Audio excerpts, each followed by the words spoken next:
So here we have the Nissan Juke Tecna on a 68 plate. I'm going to start off by showing you around the outside of the car, and then we'll hop in and run through some controls on the inside. But from the outside you can see it's a 5-door car with alloy wheels and tinted windows. Let's start off inside the boots and then work our way around the rest of the car from there.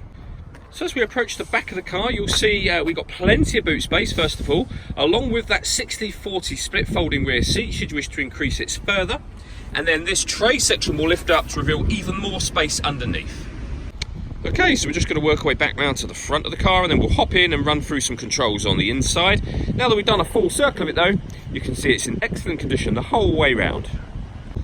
Just briefly before we climb in, I think it's well worth seeing the interior from this exterior point of view. There's plenty to run through on the dashboard, so let's hop in and we'll do that now.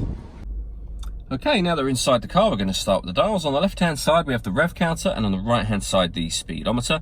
In the middle, you can see the total miles for this car, which are 15,279. We've also got the fuel gauge and coolant temperature gauges in that section as well.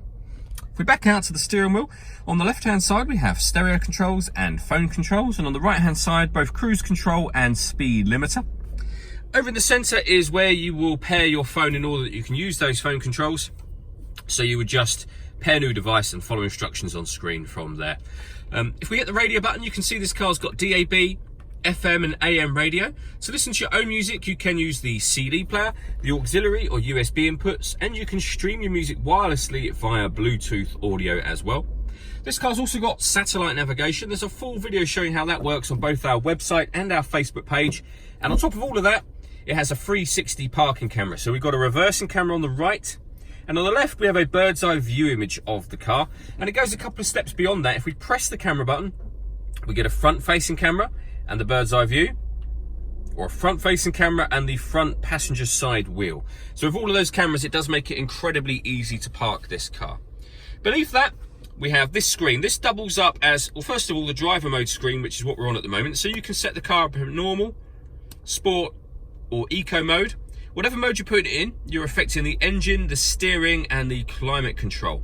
But it also doubles up as the climate control screen. So you can see now all the options have changed.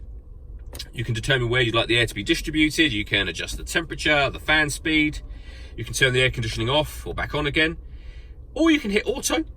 The car will now maintain 20 degrees by taking full control of the fan speed for you and the direction of the airflow. To override that, just readjust the fans yourself.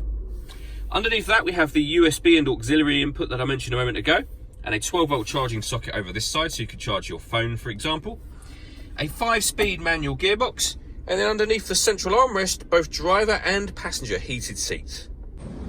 All that leaves me to say is thank you for taking the time to watch this video. If you'd like to come and see the car in person and have a test drive, please feel free to call any of our MJA sites. We'd love to hear from you soon.